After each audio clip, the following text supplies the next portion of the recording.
আপনারা দাবির সাথে সাথে পিআরের দাবির সাথে সাথে জাতীয় পার্টি সহ 14 দলের নিষিদ্ধের দাবি করছেন। মানে জাতীয় পার্টি যেটি বলছে যে আওয়ামী লীগ নিষিদ্ধের দাবিতে তো আপনারা এত ভোকাল ছিলেন না, জাতীয় পার্টি সব 14 দল নিষিদ্ধের দাবিতে আপনারা রাজপথে কেন? না, আমরা যা আওয়ামী লীগের নিষিদ্ধ নয়, আমরা তো নিষিদ্ধের কথা বলিনি। আমরা বলছি সাময়িকভাবে কার্যক্রম স্থগিত করার জন্য, কারণ তারা 15 বছর যে কার্যক্রম চালিয়েছে, ভোট ছাড়া শাসন করেছে, গুম হত্যাকাণ্ড করছে, বর্ণনা দিতে চাই না, বর্ণনা দিতে হলে তো বহু বর্ণনা আছে, এটা সকলেই জানে। সেই জন্য এদেরকে কার্যক্রম স্থগিত করেছে। এবং আমরা তো আন্দোলন করেছি, যখন প্রধান উপদেষ্টার পার্লামেন্ট ঘেরাও করলো, তো সেখানে তো আমরা উপস্থিত ছিলাম, আমাদের লোকেরা ছিল, কথা বলেছে। জাতীয় পার্টি তো মাঝখানে আসলে তারা নিজেরাই নিজেদেরকে মাঠ থেকে দূরে সরে নিয়ে গেছিল, সেই জন্য এটার ফোকাসে আসে। কিন্তু জাতীয় পার্টি যদি আওয়ামী লীগের সহযোগী না হতো, তাহলে তো আওয়ামী লীগ 2018 2024 নির্বাচনে যেতেই পারতো না, বৈধতা থাকতো না মোটে। তো তারা তো অপরাধের সহযোগী। যে অপরাধ করে আর যে অপরাধের সহযোগিতা করে, তাদের অপরাধ কিন্তু প্রায় একই রকমের। তো সে কারণে আমরা আওয়ামী লীগকে যেহেতু কার্যক্রম স্থগিত করা হয়েছে, আমরা বলছি 14 দল এবং তাদের সহযোগী জাতীয় পার্টি, তাদেরও কার্যক্রম স্থগিত থাকা উচিত। জি। এই যে অপরাধের সহযোগী বা অপরাধ সহ মানে সহ্য করে যাওয়া, ধরেন যখন তত্ত্বাবধায়ক সরকারের কলঙ্কিত হলো বিষয়টি, সেটি বিএনপি আপনাদের সময়, আপনাদের জোট সরকারের সময়, তখন একজন বিচারপতির বয়স বাড়িয়ে তাকে প্রধান উপদেষ্টা বানানোর চেষ্টা করা হলো। তিনি যখন আন্দোলনের মুখে সেটিতে রাজি হলেন না, তখন মানে রাষ্ট্রপতি ইয়াজুদ্দিন আহমেদ তিনি হয়ে গেলেন তত্ত্বাবধায়ক সরকার প্রধান। তারপরে একতরফা নির্বাচনের দিকে এগিয়ে যাচ্ছিলেন, উপদেষ্টার একের পর এক পদত্যাগ। সেই সময় তো আপনারাও আসলে তত্ত্বাবধায়ক সরকারকে বিতর্কিত করার যে একটা অবস্থান তৈরি হয়েছিল, আপনারাও তো তার সহায়ক ছিলেন। মানে যদি সহায়ক সহযোগী হিসেবে দায় দিতে হয়, আপনারা কি দায় নেন? হ্যাঁ, এবার যে ওইটা ওটা করার সময় যে কিছুটা সঠিক হয়নি বা বাড়াবাড়ি ছিল, এটা আমি অস্বীকার করতে চাই না। তো সেই বাড়াবাড়ির জন্য তো তৎকালীন সরকারকে এবং দলগুলোকে খেসারত দিতে হয়েছে। আমরা তো সেই খেসারতের একটা অংশ নিয়েছি আমরা তখন। সুতরাং আমরা একেবারেই, যদি এখানে কোনো দায় থাকে, আমরা দায় মুক্ত, এটা আমরা মনে করছি না। জি।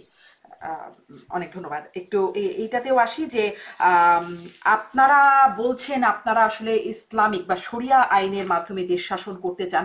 আসলে কয়েকটা মন্তব্য আমি পড়তে চাই। আপনাদের সাথে এখন জোটবদ্ধ হচ্ছে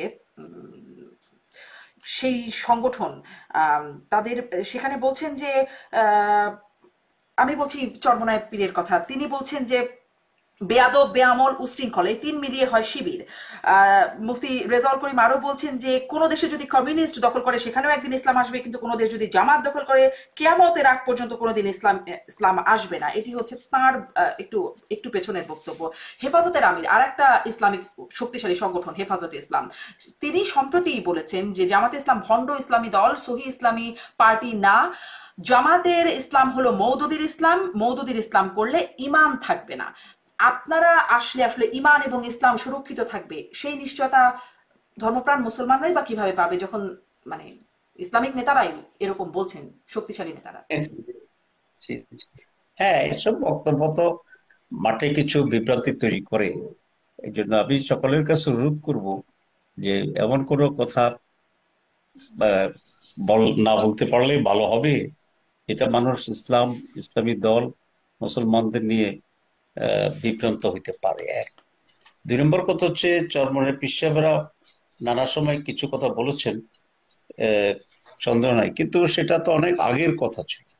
ইদানিং অন্যদের সাথে আমাদের ইন্টারাকশন বাড়ছে, আমরা একে অন্যকে জানতে পারছি এবং একে অন্যকে বোঝার চেষ্টা আমরা করছি। সুতরাং এর ভিত্তিতে আমি মনে করি যে আমাদের ভিতরে যে একটা গ্যাপ, যা একে অন্যকে জানার যে গ্যাপটা ছিল, সেটা অনেকটা দূর হচ্ছে। এবং সেই ক্ষেত্রে আমাদের চিন্তা চেতনারও, তাদেরও ভিতরে অনেক পরিবর্তন হচ্ছে, আমরা একসাথে এখন কাজ করতে পারছি। এটা মানে আবারও সেই একসঙ্গে কাজ করতে পারছেন, এখন সঙ্গী যখন ছিলেন না তখন জঙ্গি ছিল, এই এই যে। সংস্পর্শে সংস্পর্শে আসছি এবং আমরা জানতে পারছি। আর হেফাজতের যিনি মুরব্বী আছেন, উনি অত্যন্ত বয়োবৃদ্ধ মানুষ, মুরব্বী মানুষ।